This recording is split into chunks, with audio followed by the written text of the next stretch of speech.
పవిత్రాత్మ స్వరూపులకు ప్రియాత్మ బంధువులారా,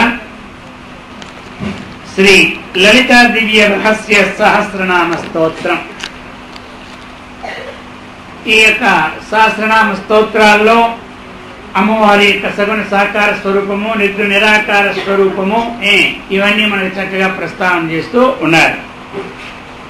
తాపత్రయాగ్ని సంతప్త సమాహ్లాదన చంద్రికా కరుణీ తాపసారాధ్యా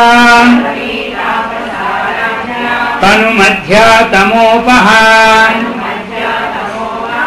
తాపత్రయాగ్ని సంతప్త సమాహ్లాదన చంద్రికా కరుణీ తాపసారాధ్యా తను మధ్యాతమోపహా. ఇంకా చెప్తున్నారు ఇప్పుడు, తాపత్రయాగ్ని సంతప్త సమాహ్లాదన చంద్రిక.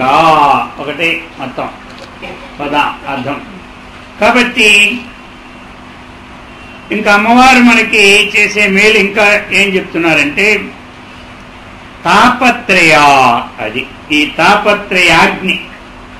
ఈ తాపత్రయం ఎలాంటిదంటే అగ్ని లాంటిది అనమాట. అగ్ని ఏం చేస్తుందంటే శరీరాన్ని కాల్చేస్తుంది. ఇది చాలా మంచిదే నేనంటా. ఈ అగ్ని శరీరాన్ని నిప్పించి పడిందంటే అక్కడే కాలుతుంది. వెంటనే కొట్టి మీదకి బర్ణాలు తెచ్చి రాస్తే పోతుంది. ఇంక ఏదో ఒకటి ఐస్ ముక్క పెడితే చల్లగా పోతాడు. అది ఇది పర్వాలేదు. ఇది ఎలాంటి తెలుసా? ఇది ఈ తాపత్రయం అంటే ఏమిటి? ఆధ్యాత్మిక దుఃఖము, ఆది భౌతిక దుఃఖము, ఆది దైవిక దుఃఖం. దుఃఖం ఎక్కడ కలుగుతుంది? ఎక్కడ కలుగుతుంది చెప్పండి? మనస్సులో. శరీరం మీద దుఃఖం కాదు. శరీరంలో దుఃఖం అని ఉండదు. ఎక్కడ దొరుకుతుంది? ఎక్కడంటే మనస్సులో కలుగుతాయి దుఃఖాలు. శరీరం నందు ఈ పైపడే అగ్ని ఎలాంటిది అంటే శరీరం మీద పడుతుంది. అర్థమైందా? మనకి దుఃఖం కలిగింది అంటే ఎక్కడ? లోపటే. సుఖం కలిగిందంటే లోపటే. ఈ రెండు బయటికి కనపడదు. దుఃఖము కనపడదు, సుఖము కనపడదు. అయితే గుర్తులు పెట్టుకున్నాం కాబట్టి చిహ్నాలు. మనం దుఃఖం వచ్చినప్పుడల్లా మన ఆకారం మారుతుంది కాబట్టి అది దుఃఖం అనుకుంటాం. సుఖం వచ్చినప్పుడల్లా మరొక ఆకారం చేంజ్ అవుతుంది కాబట్టి ఇది సుఖం మనం గుర్తు. ఏమి దుఃఖం లేదు, సుఖం సుఖమే, దుఃఖం మీద అర్థమే అవ్వదు గుర్తు పెట్టుకోకపోతే. అర్థమైందా? అందుచేత అటువంటి శారీరక సంబంధించినటువంటివి ఏ దుఃఖాలు వచ్చినా సరే, అలాగనే ఆధ్యాత్మిక దుఃఖం ద్విధం, శారీరకం మానసికం చేతి. శరీరానికి వచ్చిన రోగాదులు ఒకటి, మనస్సు సరిగా లేకపోవడం ఇంకోటి. దీన్ని ఆధ్యాత్మిక దుఃఖం అంటారు. ఆది భౌతికం అంటే ఏవో ఒకట ఇతర జీవుల వల్ల మనకి అంటే మనకన్నీ భిన్నమైన జీవులు ఉన్నాయి కదా, చీమలు, దోమలు, నల్లులు, అనేక రకరకాలు. వాటి వల్ల కలిగినటువంటి ఆపత్తి ఆది భౌతికం. ఆది దైవికంగా అంటే అనుకోకుండా ఏదో సంఘటన మనం వెళ్తూ ఉంటాం, అది జారిపోవడమో, అది ఏమిటి? అది దైవికం. అలాగనే ఒక భూకంపం రావడము, అది దైవికం. అనుకోకుండా పెద్ద గాలి రావడం, అది దైవికం. అతివృష్టి ఇప్పుడు మనకు వచ్చింది ఏమిటి? అతివృష్టి. అర్థమైందా?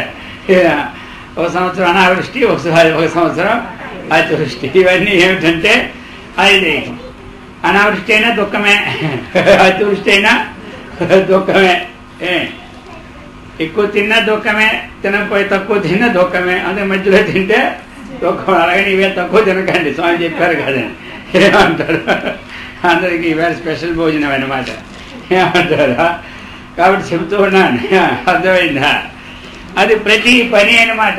అందుకే అతివృష్టి, అనావృష్టి ఇవి ఎలాంటివంటి? ఇవి అగ్నులు అన్నమాట మనకి. ఈ తాపత్రయం అగ్ని, మనస్సులో పుట్టిన అగ్నిది.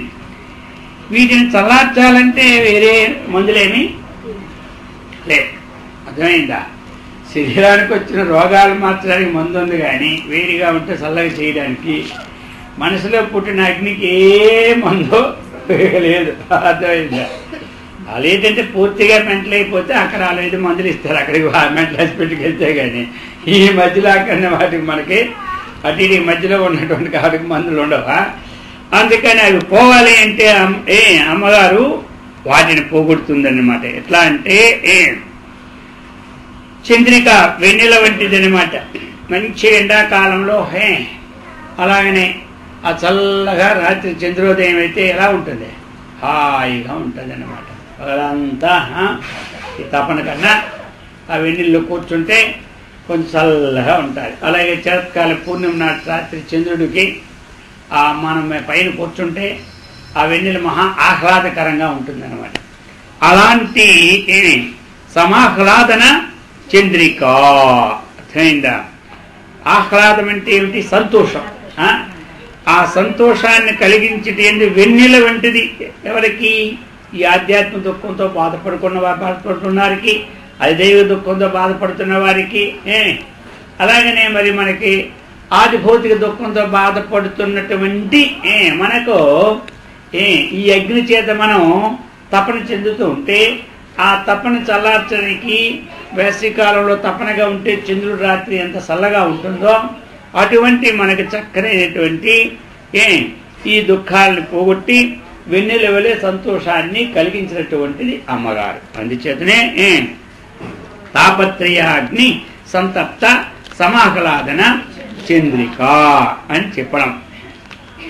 తరుణి తాపసారాధ్య. తరుణి అంటే యౌవనం కలది.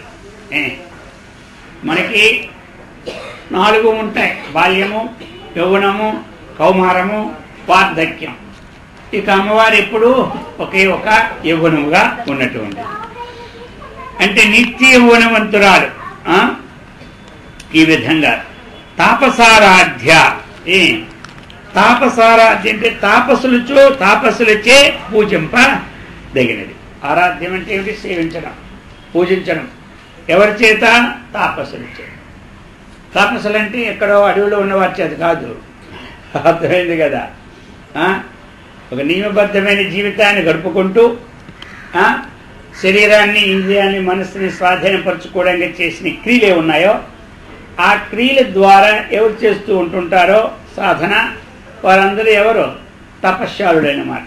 అది ఆహారంలో ఒక నియమం, వ్యవహారంలో ఒక నియమం, ఒక పూజా సందర్భం ఒక నియమం.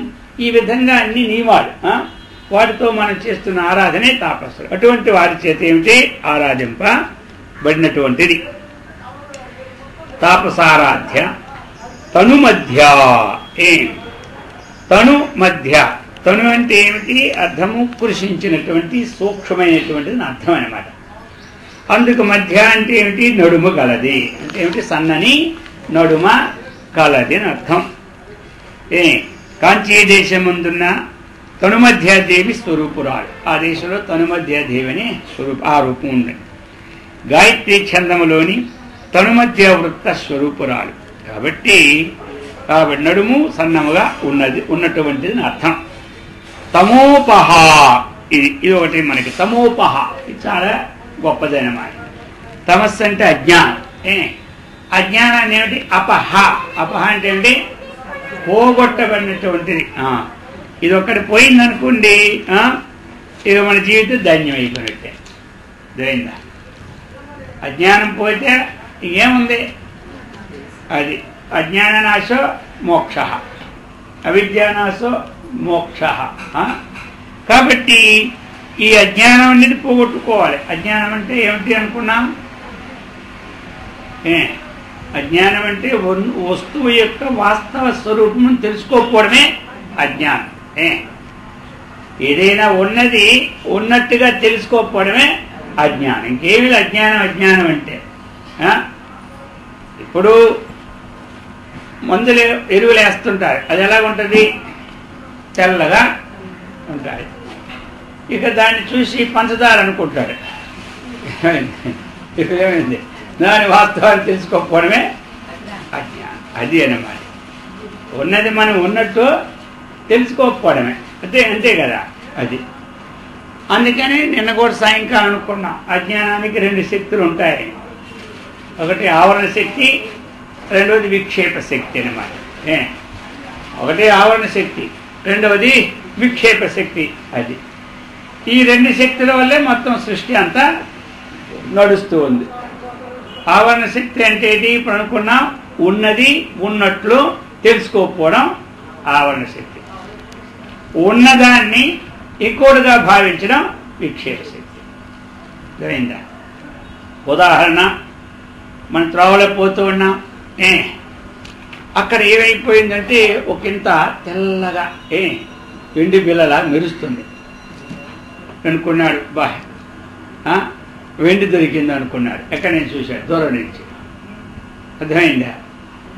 అది ఉన్నది ఉన్నట్టు తెలుసుకోలే. దగ్గరికి వెళ్ళి ఆశపడి వెళ్ళాడు, వెండి వెండి వెండి అనుకుని వెళ్ళేసరికి అదేమైపోయింది? తెల్లటి ఒక కాగితం అన్నమాట. ఒక్కొక్కసారి ఇప్పుడు ఇవి ఉంటాయి చూసారు, దీపిస్తుంది అవుతారే కిస్మత్తరే, అది లోపల ఉంటుంది చూడండి తెల్లగా, అది కింద పడిపోయి రూపాయి అనుకుంటారు కొంతమంది చూసినప్పుడే. గొప్ప తీపోతాడు రూపాయి అని. అది రూపాయి కాదు, అది పాడు కాదు. అర్థమైందా? ఇంకా ఎలాంటిది? మీకు చీకట్లో పోతూ ఉన్నా, అక్కడ ఉంది త్రాడు ఉంది, అది త్రాడా పాము అని తెలుసుకోకపోవడం, యథార్థం తెలుసుకోకపోవడం అజ్ఞానం. ఆ త్రాడిని ఎందుకు పాముని నిశ్చయం చేయడం విక్షేప శక్తి. అది త్రాడా పాము అని తెలుసుకోకపోవడం ఆవరణ శక్తి. ఆవరణం అంటే అజ్ఞానం. అజ్ఞానానికి 2 శక్తులు ఆవరణం అన్నమాట. అంటే ఉన్నది ఉన్నట్టు తెలుసుకోకపోవడం ఆవరణ శక్తి. అది తెలుసుకోలే. తర్వాత ఏమిటి? తెలుసుకోకపోవడం కాదు, దానిని ఇంకోటి ఆరోపిస్తాడు. ఇప్పుడు ఏమిటి? అది పామే, కాబట్టి ఆ పక్క మనం పోకూడదు అంటారు. ఇదేమిటి? విక్షేప శక్తి. ఈ విక్షేప శక్తి వల్లే లోకం వల్ల ఉత్పత్తి అయింది. అర్థమైందా? విక్షేప శక్తిని ఆధారం తీసుకుని 14 లోకాలు సృజించినాడన్నమాట భగవంతుడు. బ్రహ్మ అది లింగాదేహే బ్రహ్మాండాంతాది అన్నాడు. కాబట్టి సూక్ష్మ శరీరం అనమాట నుంచి బ్రహ్మాండం వరకు కూడా ఈ విక్షేప శక్తి వల్లే ఉత్పత్తి అయింది. అందుకని అటువంటి అజ్ఞానాన్ని చక్కగా మనం అమ్మవారిని సేవిస్తుంటే, ఉపాసిస్తుంటే ఏమవుతుంది? అజ్ఞానం పోతుంది. అజ్ఞానం పోయిందా? ఏమి? వారే రాగులు, వారే విరాగులు. అర్థమైందా? వారే మోక్ష స్వరూపులు, వారే సన్యాసులు, వారే యోగులు, వారే ఉత్తములు. ఇది అన్నమాట. అందరికీ అడ్డు పెట్టేది ఏమిటే? అజ్ఞానం. అది అందుకని తమోపహ చీకటిని పోగొట్టుందంటే అజ్ఞానాన్ని పోగొట్టు. చితిస్తత్పద లక్ష్యార్థ చిదేక రసరూపిణి స్వాత్మానందలవీభూత బ్రహ్మాద్యానంద సంతతి. చితిస్తత్పద లక్ష్యార్థ చిదేక రసరూపిణి స్వాత్మానందలవీభూత బ్రహ్మాద్యానంద సంతతి. ఇంకా చెప్తున్నారు చితి, అవిద్యా పరిపంథి జ్ఞానస్వరూప చితి. కాబట్టి చైషా స్థితిరితి ప్రోక్తాం జీవనాజీవి జీవనాజీవిక ఏషినాం అని మహావాసిష్ఠే చెప్తున్నారు. ఇక్కడ చితి అంటే ఏమిటి అంటే చైతన్య స్వరూపము అని అర్థం. అది స్త్రీలింగంలో తీసుకుంటాం కాబట్టి చైతన్య స్వరూపురాలని, పురుషుల్లో తీసుకుంటే చైతన్య స్వరూపుడని, లేకపోతే 2 కాకపోతే చైతన్యం అని అర్థం. కాబట్టి చితి అంటే చైతన్య స్వరూపమని. ఇది ఎలాంటిది చైతన్యం అంటే అవిద్యకు పరమశత్రువు అన్నమాట. ఈ జ్ఞానస్వరూపం. చితి అంటే ఏమిటి? జ్ఞానం. ఆ జ్ఞానం దేనికి శత్రువు?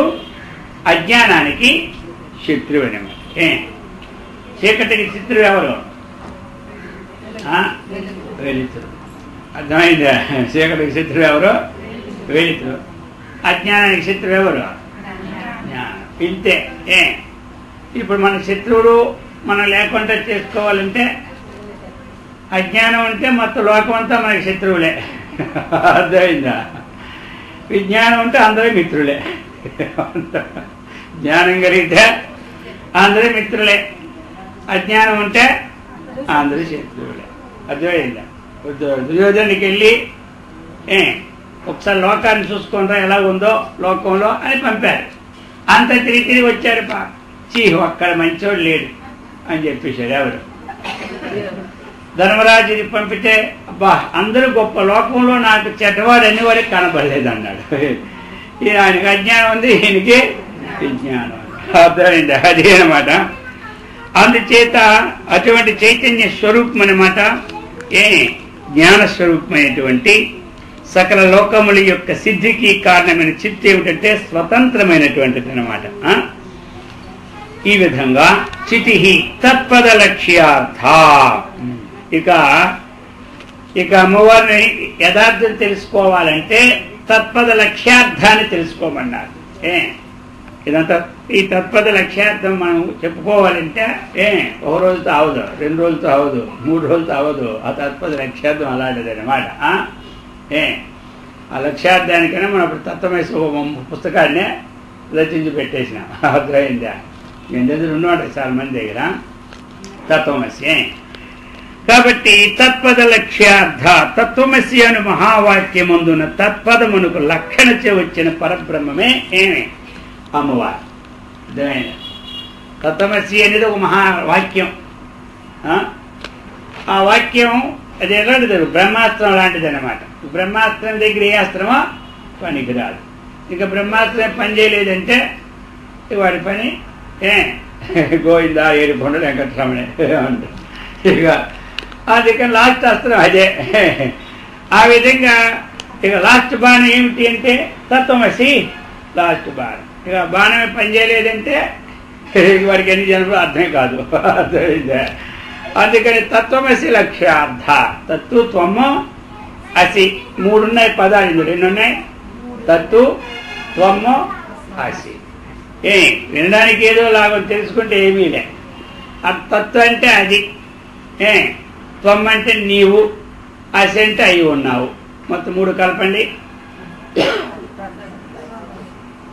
తెలుగు కలపండి, సంస్కృతి కలిపితే ఏం లాభం. తత్వ అంటే అది, త్వం అంటే నీవు, అసి అంటే అయి ఉన్నావు. తెలుగు అది నీవు అయి ఉన్నా. ఇదే తత్వమసి వాక్యం. ఇదే పెద్ద వాక్యం స్వామి. ఈ ముఖం మాకు తెలియదు.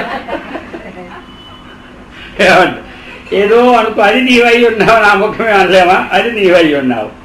అర్థమైందా అని చెప్తారు గురువు శిష్యుడికి. అది నీవై ఉన్నావు. ఏది? ఇక్కడ గులాబ్ జామా, లేకపోతే జిలేబియా, లేకపోతే సైట్ సీనా, లేకపోతే ఇల్లా, లేకపోతే వాకల, లేకపోతే భార్య, లేకపోతే పిల్లల, ఏది నీవై ఉన్నావు. అది ఇప్పుడు మనకి అది నీవు ఉన్నాయంటే అన్నీ కదా, ఏది నీవై ఉన్నావు. ఇప్పుడు అది కదా కావాలా? అది అంటే ఈ ప్రపంచానంతటికి కూడా ఆధారభూతమైంది ఒక శక్తి ఉంది. ఆ శక్తి అది అని అర్థానికి ఏమిటి? ఆ బ్రహ్మము అని అర్థం. అది అంటే బ్రహ్మము అని అర్థం అనమాట. అది అంటే ఏమిటి? బ్రహ్మము. బ్రహ్మానికి విజయ కొట్టు పెట్టుకుంటూ వనవాసు బ్రహ్మమని అదే, చైతన్యమని అదే, పరమాత్మని అదే, జీవాత్మని అదే, ఇవన్నీ అదే. కాబట్టి ఏదో ఒకటి పెట్టుకోండి, బ్రహ్మ అనుకోండి. అది విజయ తత్వ విజయ కొట్టు బ్రహ్మ. తత్వం అంటే ఏమిటి? అది అని అర్థం. ఒకసారి ఉపయోగిస్తాం మనం. ఈ గ్లాసు బాగా ఉందని చెప్పినా, ఈ గ్లాసులో నీళ్లున్నాయని చెప్పినా, వీళ్ళందరూ విన్నారు కదా. పక్కోడికి చెప్తాడు అది తీసుకురా అంటాడు. ఏ తీసుకురామ్మ? అది ఏం చెప్పినా అది తీసుకురామ్మని. అదేనమాట. అది అది ఇప్పుడు ఏమైంది? అదేంది సర్వనామం అయింది. అదేంది ముందు చెప్పాడు. ఏకమేవ అద్వితీయం బ్రహ్మ అని చెప్పేశాడు. సర్వం కల్విదం బ్రహ్మ. ఇప్పుడు తర్వాత వాక్యంలో మాటి మాటికి బ్రహ్మ బ్రహ్మ. పరా ప్రత్యక్షితి రూపా పశ్యంతి పరదేవతా మధ్యమా వైఖరీ రూపా భక్తమానస హంసికా పరా ప్రత్యక్షితి రూపా పశ్యంతి పరదేవతాం మధ్యమా వైఖరీ రూపా భక్తమానసహంసికా పరా అమ్మగారి పేరు పరా అన్నమాట. పరా అన్నటువంటిది అంటే ఇక్కడ రెండు అన్నమాట. ఒకటి శబ్ద బ్రహ్మ, రెండు పరబ్రహ్మ. కాబట్టి శబ్ద బ్రహ్మ శబ్దస్వరూపం, పరబ్రహ్మ స్వరూపం రెండు. ఈ రెండు స్వరూపాలు ఎవరివి అంటే అమ్మగారు.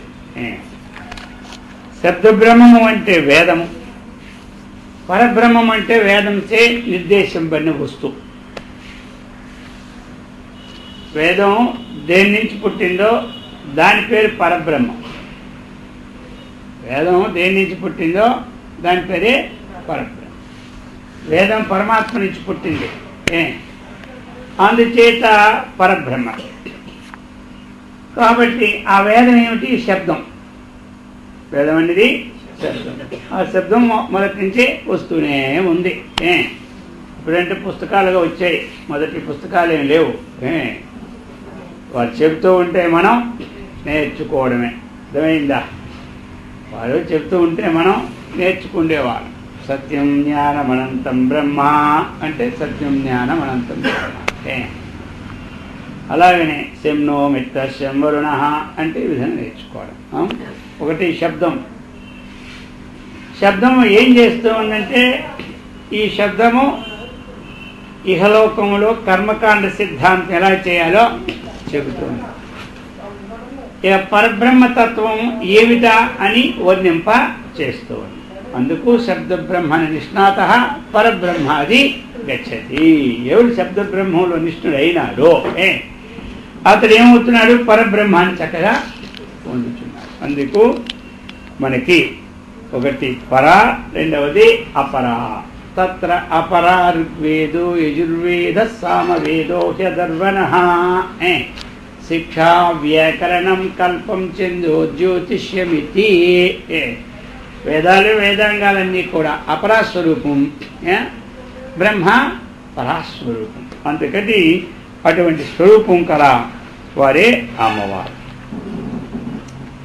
ఇంకా ఎలాంటి వారంటే చెప్తున్నారు, ప్రత్యక్షితి రూపా. ప్రత్యక్కు చితి రూప. చితి అంటే చైతన్యం. అర్థమైందా? చితి అంటే చేతనాశక్తి అన్నమాట. అందుచేత ప్రత్యక్కు అంటే ఏమిటి? మరి మనకి ప్రత్యేక్ దేహానికి, ఇంద్రియాలకి, మనస్సుకి, బుద్ధికి వేరుగా ఉన్నటువంటిది. ప్రత్యేకం అంటే వేరు కదా, అలాగనే ప్రత్యేక్ అంటే వేరు అన్నమాట. దేహ మనోబుద్ధేంద్రియాదులకి భిన్నముగా ఉన్నటువంటి చైతన్యమైనటువంటి స్వరూపం ఏది ఉందో అది అమ్మవారి యొక్క అసలు స్వరూపం అన్నమాట. ఇదంతా ఏమిటి? పెసల స్వరూపం, అది అసలు స్వరూపం. అర్థమైందా? అది చెప్తున్నారు. కాబట్టి ప్రత్యక్షేతన స్వరూపురాలు. లేకపోతే ఇంకొక పేరు ఏమిటి? అవ్యక్త బ్రహ్మ స్వరూపురాలు. అవ్యక్తం అంటే వ్యక్తమో కాదు, అటువంటి బ్రహ్మస్వరూపురాలు. అంతర్ముఖముగా స్వాత్మానుకూలముగా సంచరించినది కనుక ప్రత్యక్షితి అనబడును. అంతర్ముఖంలో శరీరానికి, ఇంద్రియానికి, మనస్సుకి, బుద్ధికి సాక్షిగా ఉండి ప్రకాశిస్తుంది కాబట్టి ప్రత్యక్షని పేరు. దానినే అవ్యక్తమని పేరు. అది కనపడదు, బయట కనబడేది కాదు. కనబడిన చేత అవ్యక్తమైంది, సాక్షిగా ఉన్న చేత ప్రత్యేకము ప్రత్యక్షమైంది. ఇంకో పేరు పశ్యంతి. పశ్యంతి అంటే వాక్ స్వరూపిణి అన్నమాట. పరా, పశ్యంతి, మధ్యమ, వైఖరి అని ఈ ప్రకారంగా పేరు. ఇక్కడ పశ్యంతి అంటే ఏంటి? వాక్ స్వరూపిణి, ఆ సరస్వతి స్వరూపిణి, వాక్ శక్తి స్వరూపిణి. ఇంకా ఎలాంటిది పశ్యంతి అంటే అన్నిటినీ ఆత్మయందే చూచున్నది. అంటే తన ఎందే అన్నిటినీ ఆత్మ ఏందంటే అన్నీ తన ఎందినే అనమాట మొత్తం. కాబట్టి అన్నీ తన ఎందే చూడడం అంటే మరి యశోద ఏం చెప్పింది కృష్ణుడికి? నువ్వు మన్ను తింటూ ఉన్నావు, నీ నోట్లో మన్నుంది, ఆగలించి నేను తినలేదంటాడు, ఆయన తిన్నామంటాడు. ఇది అర్థమైందా? వాళ్ళందరూ సాక్షి, అక్కడ గోపకలందరూ. సరే ఎందుకు సాక్షులు ఎందుకు గీక్షలేదు? నువ్వు ఒక నోరెత్తి చూపెడితే తెలిసిపోతుంది నీ నోట్లోనే తెలియదని నోరెత్తింది. ఎవరు నోరెత్తారు? యశోద. శ్రీకృష్ణుడు అన్నాడు. అని సరే మండి కనపడలే. ఏం కనపడింది? అంత తెలుసు కదా, 14 భువాలు. ఇప్పుడు ఎవరేంది ఉన్నాయి? 14 భువాలు ఎవరేంది ఉన్నాయి? కృష్ణుడు ఏంది ఉన్నాయి. అర్థమైందా? అలాగనే ఈ సమస్తము ఎవరేంది ఉన్నాయి? అమ్మవారి ఏందో ఉన్నాయి. అర్థమైందా? మన అంతఃకరణము శుద్ధంగా ఉంటే మనకి మనలో 14 భువనాలు కనపడతాయి. మనం ఆగలించిన ఇతరులకు కూడా కనపడుతుంది. లేకపోతే ఇప్పుడు పళ్ళే కనపడుతుంది, అందుకే ఎక్కువ ఏం కనపడదు. అద్దె నాలిక, పండ్లు, ఆ పండ్ల మీద మాసివి కనపడతాయి. ఇప్పుడు మనం ఆరోపమైపోతే 14 భువనాలు ఎక్కడున్నాయంటే ఈ లోపటే ఉన్నాయి. ఇక్కడి నుంచి 7, ఇక్కడి నుంచే 7. ఈ 7 చూడలేకే మనం అన్ని బోనాలు ఒక పని కలుగుతాం. లోపల చూడ బయట చూద్దామని ఒక సంవత్సరం ఒక దేశం వెళ్ళి లేకపోతే ఒక 6 దేశాలు చూసుకొస్తూ ఉంటుంటాం. ఇంకెందుక భూలోకమైన ఒకటి చూస్తే పోయి తక్కిన బోనాలు ఎక్కడ ఉన్నాయో లేవో బ్రహ్మదేవుడి గారికి. కానీ ఇక మనకేమో ఈ భూలోకమైన చూస్తే గొడవ పోయింది. మనం మన లోకం మనకే తెలియకపోతే ఇంకెందుకు మనం పుట్టని కొంతమంది అన్ని లోకాలు ఈ భూలోకం దేశాలన్నీ సూచిస్తారు. అందరి వల్ల అవుతుంది. అది అందరి వల్ల కాదు, దానికి కూడా పుణ్యం ఉండాలి. పుణ్యం వస్తేనే డబ్బు వస్తుంది. అర్థమైందా? ఆ డబ్బు వస్తేనే పనులన్నీ అవుతాయి. అందుకని పోతారు పట్టుకొని. అదే ఇది. కాబట్టి ఈ విధంగా ఇంకా ఎలాంటిది పశ్యంతి అంటే సాధనలన్నింటినీ అతిక్రమించదని ఇంకొక అర్థం. ఏ సాధనలైతే మనం చేస్తూ ఉన్నామో ఆ సాధనలన్నిటికి కూడా అతిక్రమించినది. అంటే ఆ సాధనల ద్వారా ఆ సాధ్యం ఎప్పుడూ దొరకదు. అయిందా? సాధనను అతిక్రమించినట్టు అబ్బా ఎన్నారే సాధన చేసి ఇప్పుడు పొందినాలే అంటారు కొంతమంది. నువ్వేం పొందేది కాదు, అది ఏమీ లేదయ్యా. అర్థమైందా? అందుకని ఒకటి వాక్ స్వరూపిణి, రెండవది అన్నింటినీ తన ఏం తెచ్చుకున్న అర్థం, మూడవది సాధనలన్నింటినీ అతిక్రమించు. అంటే ఏ సాధన ద్వారాగా కనబడేది కాదు. ఏ సాధన ద్వారా కనబడినా ఇంద్రియాలకి గోచరమైన వస్తువులాగా అయిపోద్ది అనమాట. ఇక ఈ కొండ కనబడుతుంది, ఇంకా ఆ చైతన్యం కనబడుతుంది. ఈ కొండకి ఆ చైతన్యానికి ఏమీ తేడా లేదు. అర్థమైందా? అందుకని ఈ యొక్క మనోవాచామ గోచరము కాదు అది అనమాట. ఇంకా ఎలాంటిది? పరదేవత. పర అంటే ఏమిటి? శ్రేష్టమైనటువంటిది. పర అంటే ఏమిటి? గొప్పదైనటువంటిది. పర అంటే ఏమిటి? అంతటా వ్యాపించినటువంటిది. అందుచేత అటువంటి ఉత్కృష్టమైనటువంటి శ్రేష్టమైనటువంటి దేవత స్వరూపం కలదే అమ్మవారు. ఈ విధంగా పరదేవత అని చెప్తూ ఉన్నారు. పరదేవత పశ్యంతి పరదేవత. ఇక మధ్యమా, మధ్యే స్థిత మధ్యమా అది. పశ్యంతీవ స కేవలముత్తీర్ణానాపి వైఖరి బహిః అది. అందుచేత ఇక మధ్యమ అంటే మధ్యమ వాగ్రూపురాలు అని. కేవలము పశ్యంతి వలె ఉత్తీర్ణులు కాదు, ఉత్తీర్ణురాలు కాదు. ఇంకెలాగా వైఖరి వలె స్పష్టముగా పలుకుబడి అవయములు గల భాష్య స్వరూపురాలు కాదు. ఈ రెండింటికి మధ్యగా ఉండుడిచే మధ్యం. ఇక్కడ ఏమిటంటే ఉన్నత స్వరము ఉత్తీర్ణం, అధమ స్వరము తక్కువ, మధ్య స్వరం ఎలా ఉంటుంది? మధ్యం. ఆ స్వరూపం కలదన్నమాట. అవసరమైనప్పుడు అంతటా వ్యాపకం, అవసరం లేనప్పుడు చిన్నదిగా వ్యాపకం, ఇంకా కావాలంటే మధ్యమా వ్యాపకం. అది అనమాట. అటువంటి అది పరా పశ్యంతి మధ్యమ వైఖరి. ఇవన్నీ వైఖరి. ఇది ఎలాంటిది? వైఖరి రూపం మిక్కిలి కఠినమైన రూపం కలదు వైఖరి. అది అనమాట. ఘనీభవించినదని అర్థం అన్నమాట. ఆ వైఖరి అనేది ఘనీభవించింది. ఇది నిశ్చయముగా ఈ వైఖరి కర్ణరంధ్రమును పొందున్నది. ఈ వైఖరి దేన్ని పొందుతుందంటే కర్ణరంధ్రాన్ని పొందుతుంది అన్నమాట. కర్ణరంధ్రానికి సంబంధముగా ఈ వైఖరి స్వరూపము ఉంటుందన్నమాట. అందుచేత నిత్యముగా చెవులతో వినుటకు అనుకూలమైనటువంటి వాగ్రూపమైనటువంటిది అది. ఇది ఎలాంటిదంటే విఖిర వాయువు పైకి తీసుకొని వచ్చినటువంటిది. అందుకు ఇది వైఖరి స్వరూపమని చెప్పుకొచ్చారు. ఇన్ని రూపాల్లో అమ్మవారు మనకి తెలుస్తుంది సాక్షాత్కారం. కామేశ్వర ప్రణనాడి కృతజ్ఞా కామ పూజితాం శృంగార రస సంపూర్ణ జయా జాలంధర స్థితాం కామేశ్వర ప్రణనాడి కృతజ్ఞా కామ పూజితాం శృంగార రస సంపూర్ణ జయా జాలంధర స్థితాం. కామేశ్వర అంటే ఏమిటి? కామేశ్వరస్య అంటే ఎవరు? శివకామేశ్వరుడు. అతని యొక్క ప్రాణనాడి అంటే జీవనాడి ఇవా.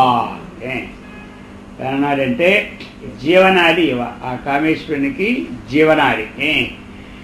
అందుచేత చెప్తూ ఉన్నారన్నమాట. ఈ విధంగా కామేశ్వరునికి జీవనాడి వంటిది. శివకామేశ్వరుని జీవనాడి వంటిదని శంకర భగవత్పాదులే చెప్పినారు ఈ వాక్యాన్ని. శంకరుడు భయంకరమైన విషయమును మృంగినను మరణమును పొందలేదు. అయినా ఎందుకంటే ఆవిడ జీవనాడిగా ఈవిడి ఉంది. ఓ తల్లి, దాని కారణము నీ చెవి కమ్మల మహిమయే కదా అని అన్నారు. అర్థమైందా?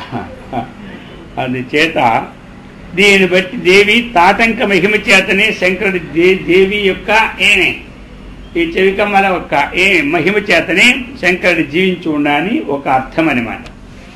అందుచేత కామేశ్వర ప్రేరణాడి అని. కృతజ్ఞ కామ పూజిత. ఇంకా ఎలాంటిది? కృతజ్ఞ.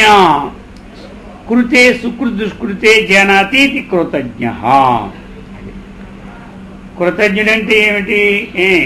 రెండును తెలిసినటువంటి వాడు. ఈ రెండును తెలిసిన అమ్మవారికి. కృతం జానాతీతి కృతజ్ఞ. కృతం అంటే ఏమిటి? చేయబడినది. కృతం అంటే మయా కృతం, నా చేత చేయబడినది. ఆ విధంగా త్వయా కృతం, నీ చేత చేయబడినది. తేన కృతం, అతడి చేత చేయబడినది. ఇవన్నీ తెలుసు ఎవరికి? అమ్మవారు. మనం చేసిన కృతం అంటే పుణ్యము చేస్తాం, పాపం అయిందా? ఈ రెండు ఉంటాయి మనలో. ప్రతి వాళ్ళలో పుణ్యం ఉంటుంది, పాపం ఉంటుంది. పుణ్యానికి ఎక్కువ ఉండి పాపం కొంచెం ఉంటే ఆ చిన్నదానికి పెద్ద పని ఉండదు, పుణ్యాత్పడి అంటారు. 80% పుణ్యం ఉంది, 10% పాపం ఉంది అనుకో, ఇది పెద్ద లెక్కలోకి రాదు, పుణ్యాత్ముడికి వెళ్ళిపోవాలి. అదే మరి 80% పాపం ఉందనుకో, ఇది 10-15% పుణ్యం ఉన్నా ఇది పాపాత్మ లేరా అంట. ఎందుకంటే మెజార్టీతోనే కదా ఏదైనా ఎక్కడైనా. అర్థమైందా? అది కదా. ఇప్పుడు పాలలో ఒక 10% వాటర్ కలిపామనుకోండి, అది పెద్ద ఎవరికి తెలియదు. పాలు బాగానే ఉన్నాయంట. అదే పాలలో 80% నీళ్ళు కలిపామనుకోండి, లీటర్ పాలు ఇప్పుడు కూడా ఆ పాల నీళ్ళేంలే అంటాడు. అర్థమైంది? అలాగనమాట. అందుచేత పాలలో నీళ్ళు కలిపిన సంగతి తెలుసు అమ్మవారికి, నీళ్ళలో పాలు కలిపిన సంగతే తెలుసు. అర్థమైందా? అందుకని కృతం జానాతీతి, కృతే సుకృతే దుష్కృతే జానాతీతే. అది మనం అనుకుంటాం ఏ ఏ ఏ అందుకే ఏం చెప్పారు వేమన్న పద్యం అందరికీ వచ్చిన పద్యమే. ఎన్నిసార్లు పడుకొనే ఉన్నాం ప్రతి సంవత్సరం. అంతరంగమందు అపరాధములు చేసి మంచివాని వలన మనుషుడు ఉండు. లోపల ఏదో చేస్తుంటాడు, బయటికి మంచివాడి వలే ఉంటాడు. ఇతరులు ఎరుగుకుంటే ఈశ్వరుడు కూడా. ఈశ్వరుడు అంటే అమ్మవారు. ఏమక్కడ మనం ఆయన తెలుసు చక్కగా. ఏమంటారా మనం ఏం తిన్నామో ఏం తాగామో అన్నీ ఆయనకి తెలుసు. అర్థమైందా? మనము మజ్జిగ తాగి కాఫీ తాగామన్నా అమ్మవారికి తెలుసు. కాఫీ తాగి మజ్జిగ తాగామన్నా తెలుసు. మాంసం తిని కూర తిన్నామే ఆకుకూర తిన్నామని ఆవిడకి తెలుసు. ఆకుకూర తిని మాంసం తిన్నామని ఆవిడకే తెలుసు.